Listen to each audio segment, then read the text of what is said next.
hoje o vídeo vai ser sobre os critérios de avaliação da síndrome de Ehlers-Danlos hipermóvel. Se você tem hipermobilidade, você gostaria de saber se você pode ter a síndrome de Ehlers-Danlos hipermóvel, assiste até o final que eu vou trazer o checklist dos critérios do diagnóstico da síndrome de Ehlers-Danlos e vou fazer com vocês para mostrar como que é para mim.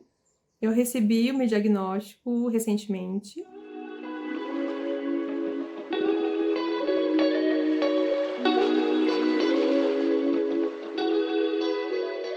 Olá! Se você está retornando, seja bem-vindo de novo. Que bom ter você por aqui. Se você é uma pessoa nova, seja muito bem-vindo ao meu canal. Eu sou a Binava, recebi diagnóstico de autismo e TDAH há 2 anos atrás. E recentemente eu recebi o diagnóstico da síndrome de Ehlers-Danlos. Eu achei que seria legal compartilhar com vocês quais são os critérios novos de 2017 para cá sobre a síndrome de Ehlers-Danlos hipermóvel. E vou fazer com vocês para mostrar como que é para mim. Eu recebi o meu diagnóstico recentemente. O médico já confirmou o diagnóstico comigo, só estou esperando ele me dar o laudo. Então eu achei interessante trazer aqui com vocês. A síndrome de Ehlers-Danlos são 13, na verdade são mais que 13, mas tem alguns que ainda não são classificadas. Mas classificadas já tem 13. E elas são doenças do tecido conjuntivo por causa de alteração no gene do colágeno ou alteração em alguma enzima, em alguma outra proteína que processa o colágeno e que dá um defeito no colágeno em si, em como esse colágeno é processado e afeta o tecido conjuntivo. O tecido conjuntivo ele está presente no nosso corpo inteiro, né?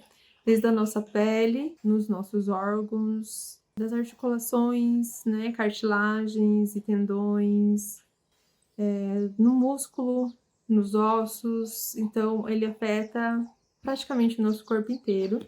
E ele pode se manifestar em formas diferentes, depende de como, no que é alterado, né? Então, dessas 13 síndromes que fazem parte da síndrome de Ehlers-Danlos, apenas um ainda não foi encontrado o gene, que é o tipo hipermóvel, que é esse que a gente vai fazer o critério da avaliação dele aqui. Os outros já têm os genes, e também tem os critérios clínicos de diagnóstico, mas hoje eu vou falar só sobre o hipermóvel, que é 90% dos casos de síndrome de Ehlers-Danlos. É o único da síndrome que já não é mais considerada rara, todos os outros são considerados raros. Aqui no Brasil ainda é raro, porque quase não tem diagnóstico.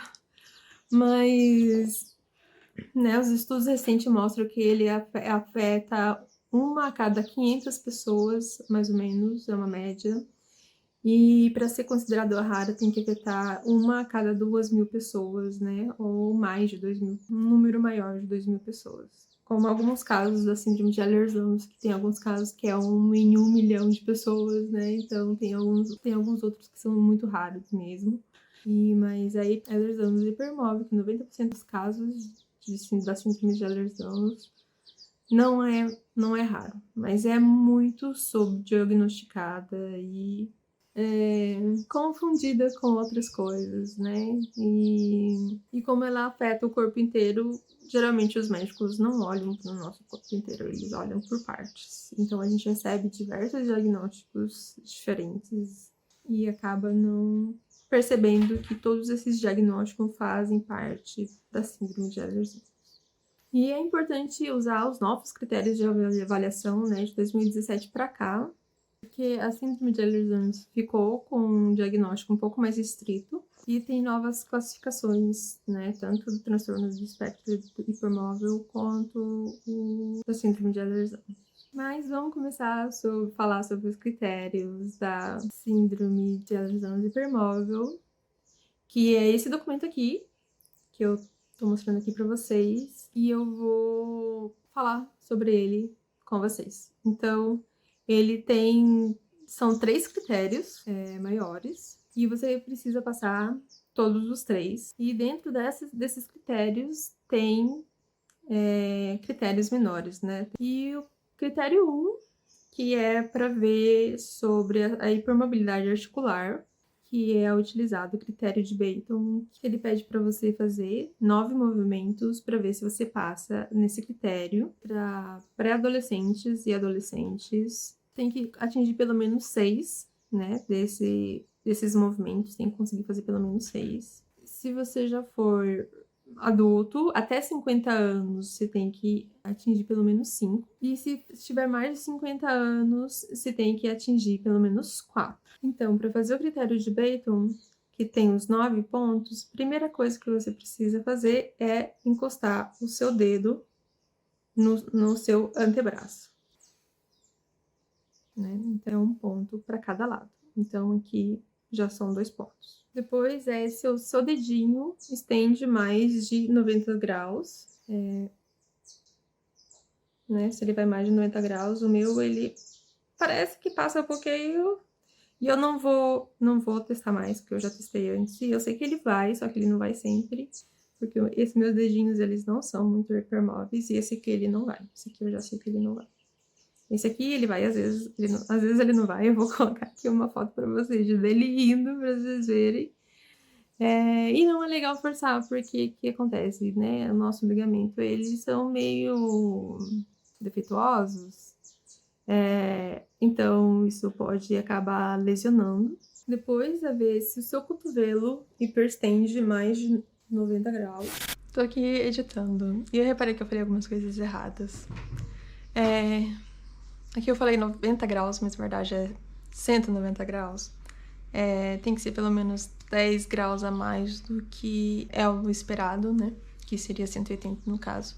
Então, a hora que eu falo do cotovelo e do joelho, que o joelho também hipertende, eu quis dizer 190 graus. Então, tem que ser maior. 190 graus ou maior. O meu, ele hipertende um pouco, mais de 90 graus, né? Olha só. E esse aqui também. Então, mais um ponto para cada lado. E ficando em pé, também hiperestender os joelhos mais de 90 graus. É um ponto para cada joelho. Eu vou colocar uma foto aqui para vocês verem. O meu esquerdo, ele hiperestende mais do que o direito. O direito, eu acho que vai. O médico que fez a minha avaliação achou que não. Vou pôr aqui para vocês verem, vocês me falam o que vocês acham. E por último, se você estando em pé, consegue encostar as palmas da sua mão, né? A palma da sua mão no chão, com os joelhos esticados. E daí isso é mais um ponto. E como uma das coisas que acontece muito comumente com pessoas com hipermobilidade articular é ter muitos deslocamentos, lesões e artrose precoce, muitas pessoas acabam chegando nessa idade e não conseguindo atingir esse número. Então, daí ele já tem uma parte que pergunta sobre o seu histórico, né? Então, se você conseguia fazer isso antes. Então, ele fala assim, se você tiver um ponto a menos, você ainda pode ter a possibilidade de ter mais 2 pontos para você passar no critério. Então, aqui ele pergunta, você já conseguiu, em algum momento, colocar as suas mãos no chão, né? As palmas da sua mão no chão, com as pernas esticadas? Se sim, mais um ponto. Você já conseguiu, em algum momento, encostar o seu dedo no seu antebraço? E gente, isso é uma questão que eu vi em alguns sites aqui do Brasil, onde eles traduziram essa questão errada, e que eu achei bem chato, porque isso pode custar o diagnóstico de uma pessoa, né? Onde eles falam se você já conseguiu encostar o seu dedo para trás, assim. E assim é muito mais difícil, né? Tem pessoas que conseguem, eu não consigo, o meu dedo só vem até aqui. Então, isso pode custar o diagnóstico de uma pessoa por causa de uma tradução errada, e eu achei isso bem chato. Então, se você já conseguiu alguma vez encostar o seu dedo aqui, mais um ponto. Se você, quando era criança, você contorcionava o seu corpo ou fazia espacate ou abertura para impressionar seus amigos e sua família, que você fazia, né, de uma forma natural, sem precisar treinar, né? Que nem eu fazia, mas eu precisei treinar. Então, para mim, eu não poderia falar que sim nessa questão, porque não era algo que acontecia naturalmente para mim. Eu fiz depois de muito treino. Outra questão. Quando você era criança e adolescente, o seu ombro ou a sua patela deslocava em mais de uma ocasião? Se sim, mais um ponto. Se você se considera double jointed, que seria com juntas duplas, né? Eu não me considero. Para mim, pessoas com juntas duplas seriam pessoas que conseguiriam hipertender mais do que eu. Para mim, o que eu sempre pensei é que a articulação dupla seria pessoas que realmente tinham uma articulação que fazia uma diferença. Para mim, o que eu faço é normal. Então, eu provavelmente responderia não nessa questão. Ou talvez da visão da pessoa que está fazendo seu diagnóstico, né? Acho que é uma boa perguntar o que ele considera isso, se você poderia ser considerado. Né? Então, se você respondeu sim para 2 dessas 5 perguntas, e você estava apenas um ponto a menos, você ainda pode passar nesse critério. Então, agora no critério 2, ele é dividido em A, B e C. Você tem que passar em pelo menos 2 desses critérios, né? Ou A e B, ou B e C, ou A e C. Acho que é isso. Aí, no critério A, então são 12, e dessas 12 tem que ter pelo menos 5. Então, o primeiro, pele extremamente macia e aveludada. Aqui eles usam a palavra unusually, que seria incomumente. Então, vamos dizer, pele muito macia e aveludada. Sim, muito macia e aveludada. É o tipo de pele, assim, que as pessoas perguntam, nossa, o que você passa, que hidratante que você passa? E você fala, não passo nada. É assim, tipo, é super macia. Gente, a minha pele, aqui assim, aqui na barriga, no interior da coxa, ela é extremamente macia, é muito macia. Parece pele de criança. Várias pessoas já me falaram que eu tenho pele de criança, que eu sou sensível igual a criança. A pessoa adora falar que eu tenho sensibilidade de criança e pele de criança. Leve hipersensibilidade da pele. Para ser considerado leve hipersensibilidade da pele, você tem que puxar aqui nessa parte e ser pelo menos 1,5 centímetros. Eu medi a minha e ela dá, acho que, quase 2,5 centímetros. Então, a minha pele, ela estica um pouco além do que a maioria, mas ela não estica muito, né? Então, aqui na minha mão, ela estica um pouco. Aqui, que é onde no site eles falam para ver, que é nessa parte dorsal do braço. Nessa parte, acho que é onde ela mais estica. O meu pescoço estica pouco, não estica muito. Tem pessoas com 10 anos que estica bem mais. E o meu rosto estica um pouco também.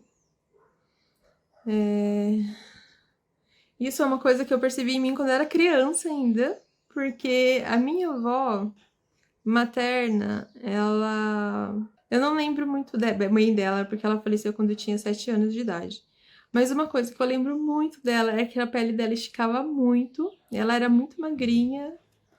E eu perguntei pra minha mãe se minha avó já tinha sido gordinha em algum momento, e ela falou que não. E eu lembro que uma das coisas que eu gostava de ficar fazendo era ficar puxando a mão dela, ficar puxando a pele dela, assim. E a pele dela esticava muito, esticava mais, assim. E eu lembro que ela me falava que era por causa da idade. Só que depois, lendo, eu vi que, na verdade, parece que com a idade a pele vai perdendo a elasticidade. Não sei. Mas eu lembro que a pele dela esticava muito e daí eu testei na minha pele pra ver se esticava. E eu lembro que esticava um pouco, não tanto quanto dela, mas esticava.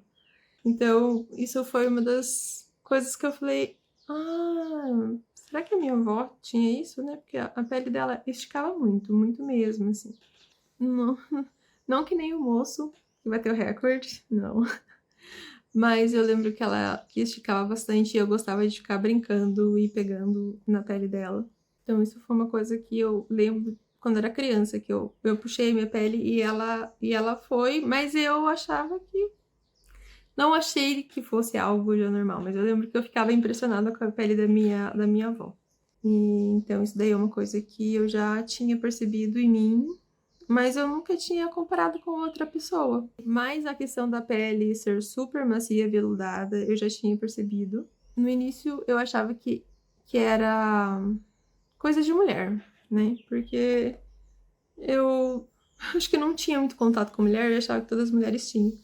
E depois eu acho que na minha adolescência, eu lembro que eu passei a mão na pele de uma amiga minha e a pele dela tava meio áspera pra mim, porque eu sou acostumada com a minha pele, que é super macia, né? E eu falei, nossa, sua pele tá muito desidratada, né? Eu falei, você precisa beber mais água. E eu achava que a minha pele era macia, justamente porque eu bebo muita água. Porque eu lembro que no meu colegial, numa das aulas de biologia, física, eu não lembro, um dos professores falaram que a hidratação da pele, ela vem de dentro. E que a gente precisava beber muita água para manter a pele hidratada, porque o hidratante não hidratava tão bem quanto a água. E foi uma coisa que, a partir disso, eu comecei a beber mais água. Então, eu lembro que ele falou que tinha que beber pelo menos 2 litros de água por dia, e eu comecei a contar o tanto de água que eu bebia, e eu achei que a minha pele era macia porque eu bebia muita água. O próximo item são estrias inexplicáveis nas costas, na virilha, nas coxas, nos seios ou no abdômen. Em meninos, adolescentes e homens, ou em meninas antes da pré-adolescência. E sem um histórico, né, significativo de ganho ou perda de peso. Então, não pode ser estrias por ter engordado ou por ter engravidado. Tem que ser antes disso. E isso é uma coisa que eu lembro que eu acho que com 9, 10 anos eu tive as primeiras estrias. O próximo, pápulas piezogênicas. Bilaterais no calcanhar, que são bolinhas de gordura que aparece no calcanhar quando você pisa. E elas são dolorosas, né? Então, geralmente, quem tem isso tem um pouco de dificuldade de ficar em pé por muito tempo. Eu sei que eu tenho. E eu vou pôr aqui foto do meu pé pra vocês verem essas várias pápulas piezogênicas. O próximo, hérnias abdominais recorrentes ou múltiplas. Eu nunca tive hérnias abdominais, pelo menos eu não sei, eu acredito que eu nunca tive, não tenho. Cicatrizes atróficas, envolvendo pelo menos 2 locais. Sem informações de cicatrizes verdadeiramente papiráceas ou hemossidéricas, porque esses dois tipos de cicatrizes elas são comuns no Ehlers-Danlos clássico. No Ehlers-Danlos hipermóvel não tem esse tipo de cicatrização, e geralmente é cicatrizes atróficas. E são cicatrizes que ela cicatriza abaixo do nível da pele. Prolapso do assoalho pélvico, retal ou uterino em crianças, homens e mulheres antes de engravidar, né? Mulheres que não tiveram filhos ainda. Também não tenham histórios de obesidade ou outras doenças conhecidas, ou alguma outra doença que pode causar prolapso pélvico. Próximo é apinhamento dentário, que é quando os dentes ficam meio que amontoados, assim, um na frente do outro. Então, essa questão, né, dos dentes serem encavalados, isso antes de... Se você usou aparelho, né, tem que lembrar antes se usou aquele expansor, ou se você teve que tirar um dente para que os seus outros dentes pudessem ficar melhor. Então, essas são essas questões. E palato estreito e alto. O próximo é aracnodactilia. E para você saber se você tem isso, geralmente ele é por conta de dedos mais longos. Então, ele tem 2 testes que você pode fazer. O primeiro é pegar seu pulso e ver se o seu dedão cobre a unha do seu dedinho. O meu não cobre, ele só encosta, tá vendo? E a segunda, você tem que deixar a mão assim e colocar o dedo aqui e fechar. E se o seu dedo passar, o meu ele fica exatamente reto aqui. Se o seu dedo passar, ele é sim para aracnodactilia, alguma coisa assim, não tenho certeza como que fala. Então você tem que passar em um desses dois, nos dois lados. Tem que ser dos dois lados. E daí, se você passar em um desses dois, nos dois lados, você ganha um ponto. O outro é se você tem a abertura dos seus braços é maior do que em que a sua altura tem que ser maior ou igual a 1.05. Você tem que ver a razão, né, da sua altura da abertura do seu braço, do dedo médio a dedo médio, e ver se é maior do que essa altura.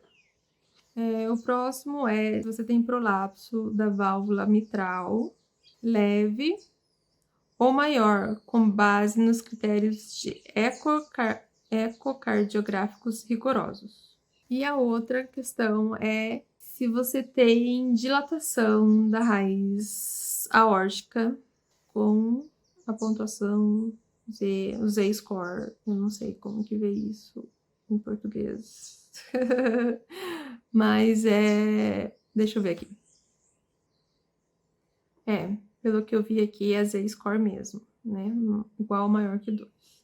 Então, critério A, eles são 12 no total e você tem que ter pelo menos 5. Eu, dessa pontuação, consegui 5, que foram a pele excepcionalmente macia ou aveludada, leve hipersensibilidade da pele, as estrias sem uma razão de engordar ou não, né? As pápulas piezogênicas e as cicatrizes atróficas. Então, o próximo é se você tem um histórico familiar de diagnósticos da síndrome de Ehlers-Danlos. Né? Tem que ser um ou mais parentes de primeiro grau que atendam independentemente aos critérios atuais para a síndrome de Ehlers-Danlos e hipermog. Eu não sei, na minha família, eu imagino que sim, mas eu não sei, eu sou a primeira que estou indo atrás disso. E então esse critério eu não passei.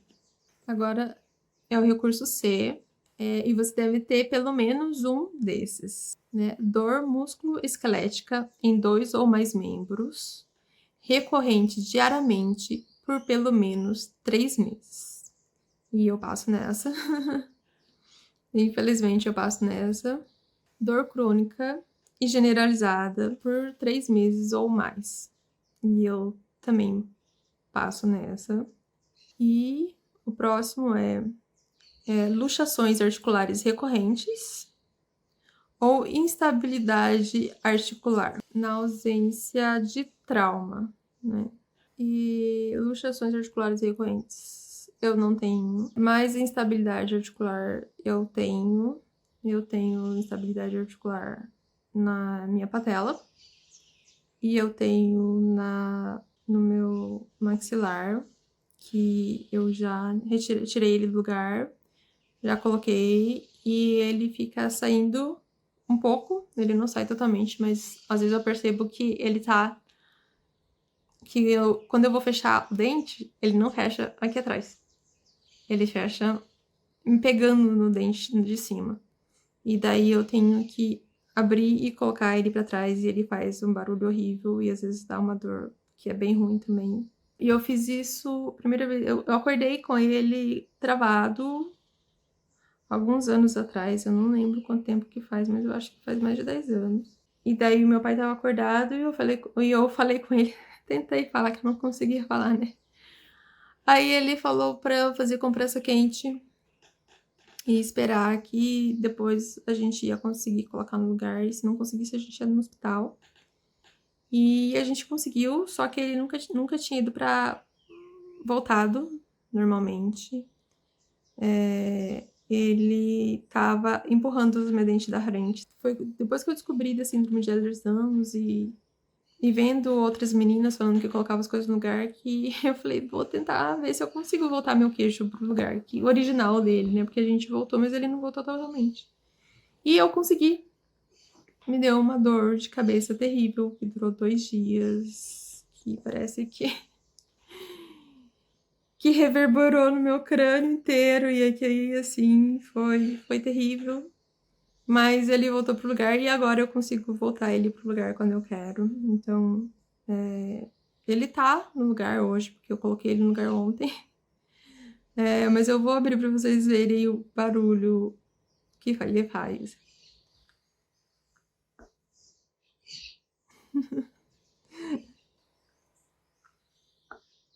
Então toda vez que eu abro bastante minha boca, ele faz esse barulho. Então ele tá meio instável, porque às vezes eu acordo e ele tá mais pra frente, e daí depois eu tenho que colocar ele pra trás.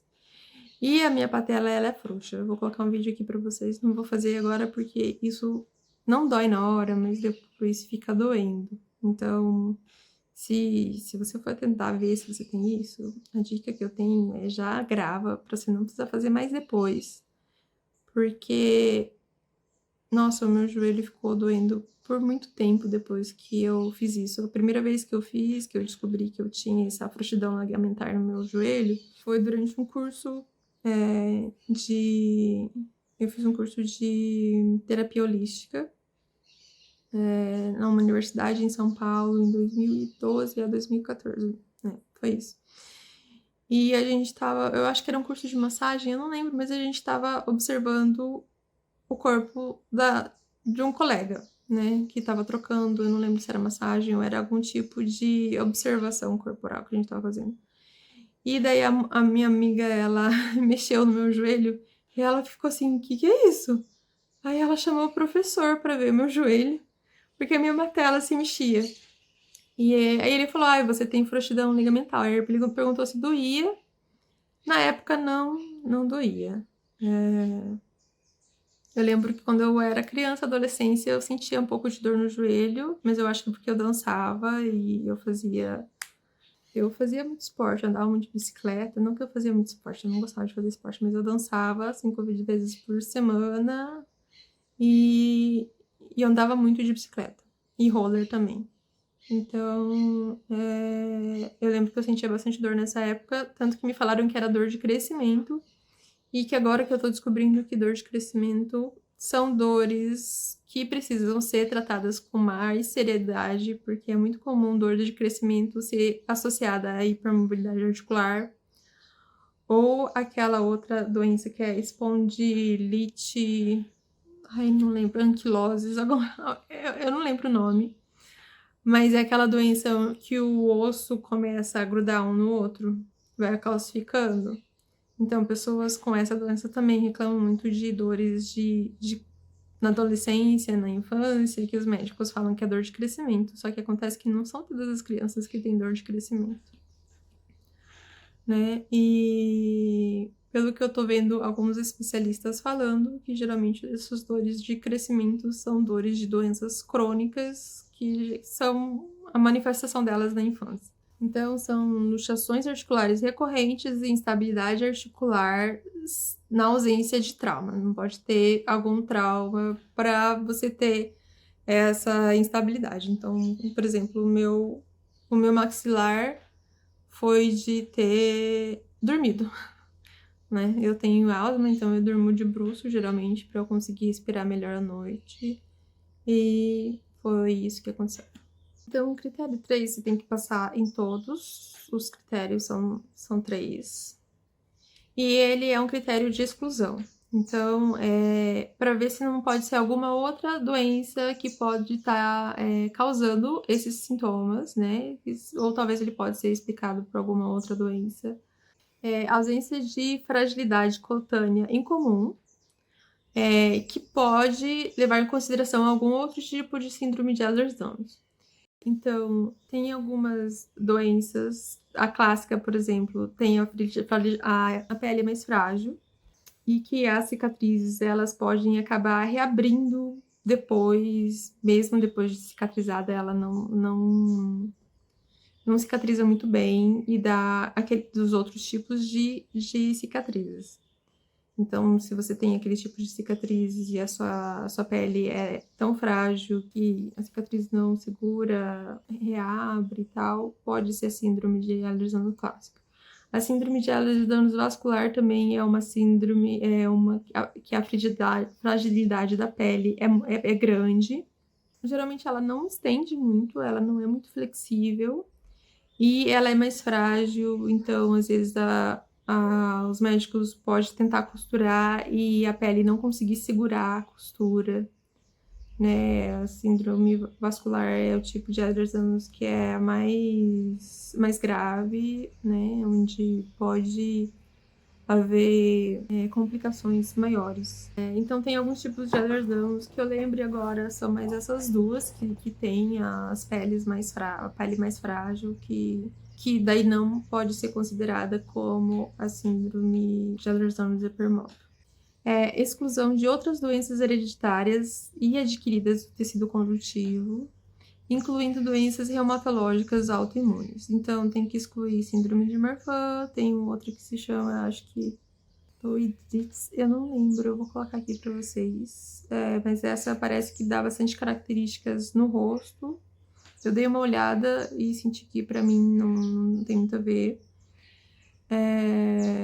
Então, eu acabei fazendo vários exames de doenças reumatológicas e imunes, né? O médico pediu artrite reumatoide, aquele ankylose spondyl, não sei o que é um nome bem complexo também, e que eu fiquei realmente com muito medo de ter essa doença, porque eu tenho muita dor na minha coluna, e eu fiquei rezando para não ter, mas ela é uma doença que ocorre junto com a síndrome de Ehlers-Danlos. Eu vi várias meninas que têm a síndrome de Ehlers-Danlos feitas com teste genético que também tem essa outra.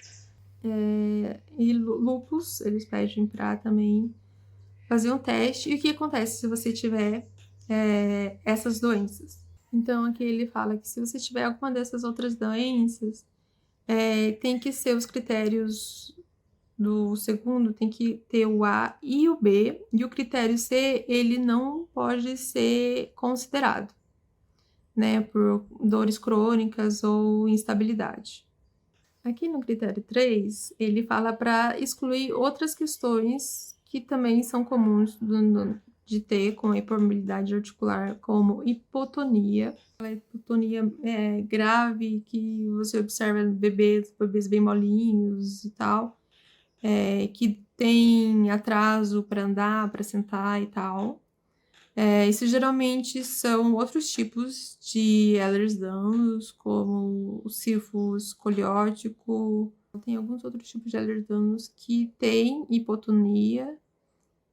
Acho que o Ehlers-Danlos tipo clássico também pode ter hipotonia. Tem alguns outros tipos de Ehlers-Danlos que pode ter hipotonia, não é comum no tipo de Ehlers-Danlos hipermóvel. Aqui ele fala algum outro diagnóstico neuromuscular, por exemplo, miopatia de Bethlen, ou algum outro tipo de distúrbio, né, neuromuscular.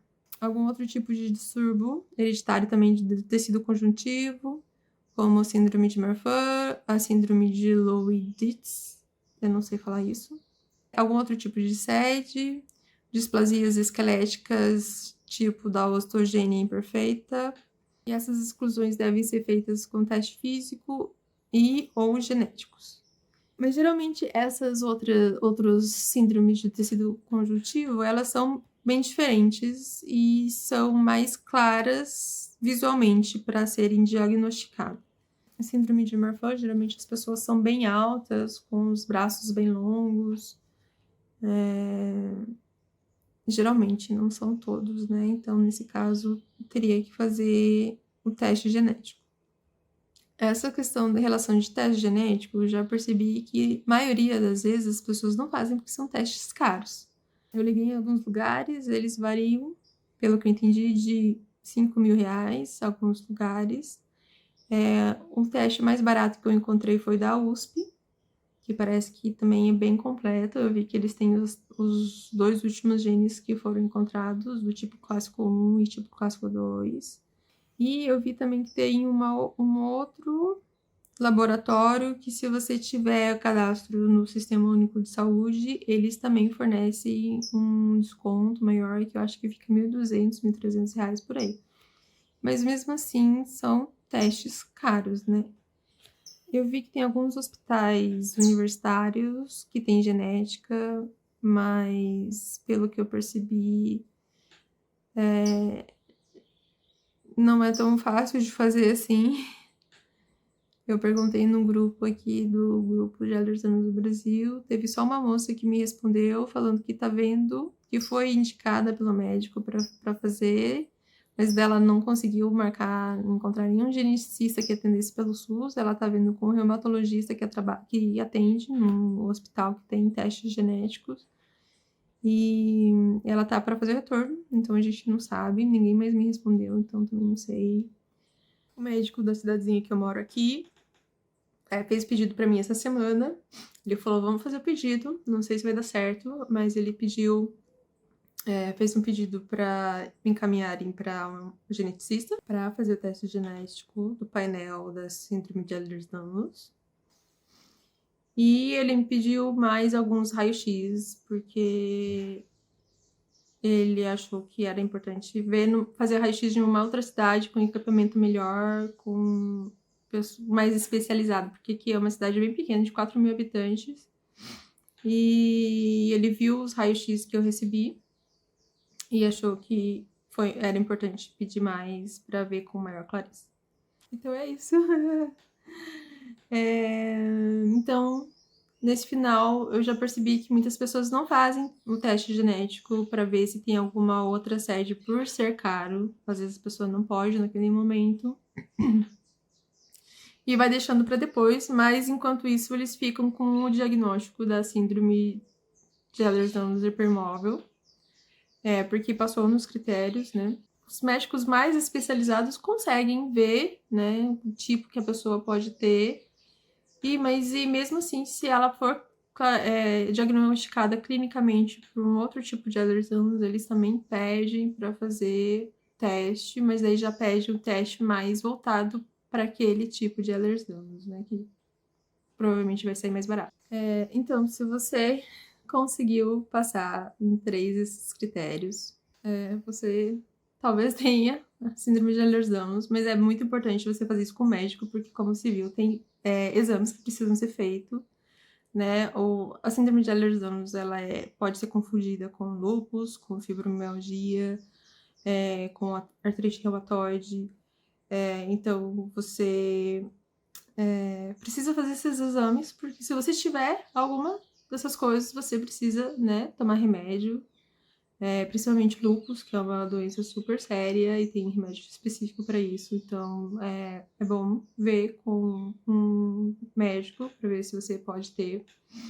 E a hipotonia, ela também pode fazer com que você não tenha, né, firmeza nos seus músculos para segurar no lugar e pode ter mais fratura e os ossos acabam não ficando no lugar. Então, pode ver, às vezes pode ser hipotonia por alguma outra coisa e não por causa da síndrome de Ehlers-Danlos. Então, tem que fazer uma pesquisa mais rigorosa em relação a isso. E também, por exemplo, talvez você acha que você tem alguma coisa e você, talvez, um olhar clínico mais aguçado você não tenha. Então, é bom ver com o médico sobre isso. A minha recomendação é tenha o critério junto com você, porque tem alguns médicos que não estão atualizados. Por exemplo, esse médico que eu vi, na verdade ele não é médico, né? Ele é um quiropraxista. Eu liguei, perguntei se eles sabiam fazer o diagnóstico da síndrome de Ehlers-Danlos, se eles usavam um critério novo que foi feito em 2017 e falaram que sim. Só que ele não sabia desse checklist. E ele não estava levando em conta coisas desse checklist. Então, se você for procurar um médico, é o mesmo que eu falei em relação ao autismo. Anote todos os seus sintomas. Por exemplo, esse doutor que estava fazendo o meu diagnóstico, ele não estava me levando a sério. Ele não estava me levando a sério, ele estava falando que provavelmente era fibromialgia, né? Não só fibromialgia, porque fibromialgia já é alguma coisa também que é muito difícil de lidar, né? Causa muita dor e tal. Mas ele falou assim, ele não tava nem querendo me escutar, porque geralmente eles têm o tempo deles, que eles querem fazer tudo correndo e não querem realmente prestar atenção em você, né? Infelizmente. Então, no início, ele não estava me levando a sério, estava falando que as coisas que eu estava falando poderia ser só fibromialgia, não poderia ser, às vezes não seria Ehlers-Danlos. Uma coisa que ele falou, o fato de eu não ter deslocamentos frequentes.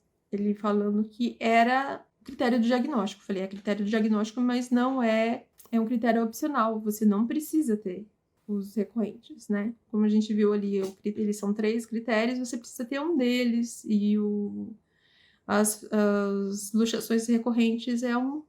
Então, você pode ter os outros 2. E ele não estava querendo me ouvir, porque ele estava falando que se eu não tinha luxações recorrentes, eu não poderia ter síndrome de Ehlers-Danlos. Eu falei para ele, eu tô com o critério diagnóstico aberto aqui, você quer que eu leia para você? E eu li. E daí ele ficou assim, não muito feliz. E ele só foi realmente me levar a sério quando eu falei que eu tive um médico que viu um raio-x da minha coluna e falou que eu estava com osteoporose precoce. Isso em 2016, eu acho. 2018, 16, eu acho. E foi o meu pneumologista que pediu para ver, porque ele viu que eu tava com um exame na mão quando eu fui no consultório dele. Aí ele perguntou o que era aquele raio-x, eu falei que era da minha coluna e ele pediu para ver. E ele falou, olha, você tá com osteoporose precoce, fala com o seu médico se precisa ver isso. E daí eu fui no outro médico, num ortopedista, era médico de coluna, e eu falei, olha, meu pneumologista falou que eu estou com osteoporose precoce. Ele falou, não, você não tá. E, enfim, aí eu falei pra ele isso, que um médico me falou que eu tava, que era um senhor já de idade, que imagino que entenda melhor, e o outro médico que era mais novo, que devia ter uns 20 e poucos anos, no início dos 30 talvez, falou que não. E ele falou, olha, então, isso é uma informação importante, essa é uma informação que faz eu acreditar que você pode ter essa síndrome. Então, assim, anotem todas as informações que você tem, não só o que está nesse critério. Outra coisa que ele começou a me levar mais em conta foi a questão do dermatografismo. Não lembro muito bem, eu vou colocar uma foto aqui para vocês verem um vídeo aqui do dermatografismo que eu tenho na minha pele, que é uma coisa que me atrapalha muito, né? Porque qualquer coisa me deixa vermelha e me dá coceira. Então, se eu me arranho, se eu encosto em algum lugar que fica marca, qualquer coisa que acontece, eu começo a ter coceira. e fica vermelho e às vezes fica vermelho o dia inteiro. Geralmente, o dermatografismo ele começa a desaparecer em 40 minutos, o meu ele resolve desaparecer daqui umas 16 horas. Então, com isso, ele também começou a me levar mais a sério. O que mais que ele me levou mais a sério? Quando eu falei pra ele que eu acordei com o meu maxilar travado, que eu acreditava que talvez fosse uma luxação, mas eu não tinha certeza porque eu não tinha ido no médico, e o fato de eu não ter ir no médico, não ter uma radiografia, ele já não levou não deu muita bola também. E isso que eu tava falando com eles no WhatsApp, e eu já tinha gravado alguns vídeos para facilitar na hora de fazer o diagnóstico. Só que ele não olhou os vídeos antes. Se ele tivesse visto os vídeos antes, teria facilitado muito o processo diagnóstico, porque a gente discutiu, né? Porque eu, por alguma razão, não consigo fazer diagnóstico sem discutir. A mesma coisa foi com o diagnóstico do autismo, eu discuti com a neuropsicóloga. E porque eu acho que eu estudo bastante antes de procurar um diagnóstico, porque eu já cansei de ir em médico e deixar para eles tentarem descobrir o que tá acontecendo comigo e eles não souberem. Então, geralmente eu estudo muito para ter certeza antes de ir no médico, porque eu já cansei de passar minha vida inteira em médico. E daí parece que eu sempre chego lá sabendo mais do que eles, né? É a vida. Então, por exemplo, ele viu o Beighton Score, eu passei no Beighton Score. Só que ele não falava nada do critério 2, que é um critério super importante, né? A única coisa do critério 2 que ele nem sabia que era um critério 2, mas que ele sabia que precisava, que tinha alguma coisa a ver com o deslocamento dos ossos, né? Dos deslocamentos articulares. Isso ele sabia, mas ele não sabia os detalhes dos critérios. Então, assim, se eu fosse vocês, eu levaria esse critério impresso. Eu tava com um critério comigo e foi o que me facilitou, porque senão eu teria saído de lá com um diagnóstico de fibromialgia, que é o caso de muitas pessoas. A fibromialgia pode ocorrer junto com a síndrome de Ehlers-Danlos, mas tem muitos casos de síndrome de Ehlers-Danlos que são diagnosticados como fibromialgia e que pode ser que não seja fibromialgia. Pode ser que seja síndrome de Ehlers-Danlos, ou pode ser os dois, mas foi só visto a fibromialgia, né? E o lúpus também, mas o lúpus, geralmente eles pedem teste, né? Então acho que é um pouco mais difícil, mas tem diagnóstico errado de lúpus, sendo que não é lúpus, também é um diagnóstico que é bem complexo, porque remédio de lúpus é caro e é forte, né? Então, tentem encontrar um médico que entenda no site da síndrome de Ehlers-Danlos. Eu vou colocar aqui na descrição. Tem alguns médicos do Brasil que estão listados lá, que são médicos que entendem bastante sobre a síndrome. E tem um pessoal, fisioterapeuta também, que tá muito ligado, que eu vi uns vídeos deles, que infelizmente eles não têm muitos vídeos sobre a síndrome de Ehlers-Danlos, mas é o pessoal que mais tem informação sobre a síndrome aqui no Brasil, que é a Clínica Lamari. Eles têm um canal do YouTube também para vocês verem. Eu não fiz com eles, não conheço, eu sei que eles estão lutando pela causa e eu agradeço muito, porque é uma coisa muito importante. Eu vi que eles estão indo no Senado, estão ajudando num projeto de lei para síndrome de Ehlers-Danlos, então isso é muito bacana, né? Eles parecem que entendem bastante. Eu vi o pessoal no Facebook falando muito bem deles, mas eu não conheço, né? Então, só comentando, porque como eles estão lutando pela causa, eu achei que seria bem interessante falar deles, para caso alguém que possa fazer, né, com eles, talvez seja mais interessante do que tentar procurar alguém que não saiba sobre a síndrome.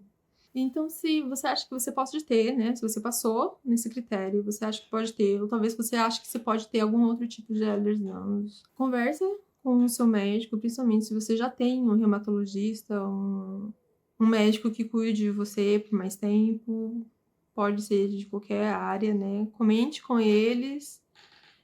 Eu comentei com um médico aqui do SUS, ele não conhecia a síndrome, mas ele ficou super aberto para querer aprender mais, para tentar entender. Ele até comentou que queria aprender mais porque teve alguns casos de morte prematura na família dele e que talvez, né, poderia ser por causa dessa síndrome, quem sabe. Mas comentem com eles, leve o critério do diagnóstico, marque o que vocês acreditam que tem. Eu fiz um vídeo anterior a esse, onde eu falei sintomas e características que são comuns em todas as síndromes de Ehlers-Danlos, que também são comuns em muitas, como comorbidades de muitas neurodivergências, como autismo, TDAH, síndrome de Tourette, entre outras. Então, se você quiser ver mais sobre a síndrome de Ehlers-Danlos, tem esse outro vídeo, onde eu falei de vários sintomas do corpo todo que afeta, né? Sistema respiratório, esse sistema circulatório, trato digestivo, várias outras questões. Vê lá. E vou aproveitar para mostrar para vocês essa camiseta que eu fiz. Abrace a neurodiversidade. Para quem quiser, ela tá no meu site. Essa foi a primeira amostra que eu peguei. Eu percebi que a impressão não ficou tão boa quanto eu queria, e daí depois eu descobri que eu que errei, mas eu já arrumei. Então, as próximas que serão pedidas vão vir já com o arquivo certo. Eu fiz esse desenho no Illustrator, e eu exportei a 300 dpi, né, para impressão, só que daí eu fui arrumar a letra que eu não tinha conseguido arrumar no Photoshop, e quando eu passei pro Photoshop abaixou a qualidade, não sei porquê, e depois eu reparei que eu tinha mandado imprimir com uma qualidade de 150 dpi, que não é uma qualidade ideal para impressão. Então agora os arquivos já estão arrumados, na verdade eu já coloquei até mais de 300, coloquei 450 ou 600, dependendo da imagem, porque a maioria das impressoras hoje em dia já imprimia mais de 300 dpi, né? Então, como eu queria que ficasse uma impressão boa, já coloquei a mais. E tem essas outras alternativas. Eu fiz designs para autismo, TDAH, neurodivergência, síndrome de Ehlers-Danlos, POTS e desautonomia. Se alguém quiser ver mais, acesse meu site. Tem opções de monotons também e xícaras. E comprando algum desses produtos, você, além de ajudar a promover a conscientização da neurodivergência e de doenças crônicas, você vai ajudar muito a colega aqui. E é isso. Então, espero que esse vídeo possa ter te ajudado. Deixe os comentários aqui embaixo se você acha que você pode ter. Compartilha com a gente, vamos tentar se ajudar. Se você conhece lugares que ajudam a fazer diagnóstico, quiser compartilhar com pessoas, né? Vamos se ajudar, vamos conhecer mais sobre a síndrome. Então, é isso. Deixem perguntas também aqui, se vocês quiserem ver algum vídeo, né? Se tiverem ideia de algum vídeo, quiserem saber mais sobre alguma coisa, comenta. E se você gostou desse vídeo, deixa um joinha, deixa um curtir, que ajuda muito outras pessoas que também querem saber sobre isso, ou outras pessoas que veem vídeos sobre neurodivergência também, a chegar até elas.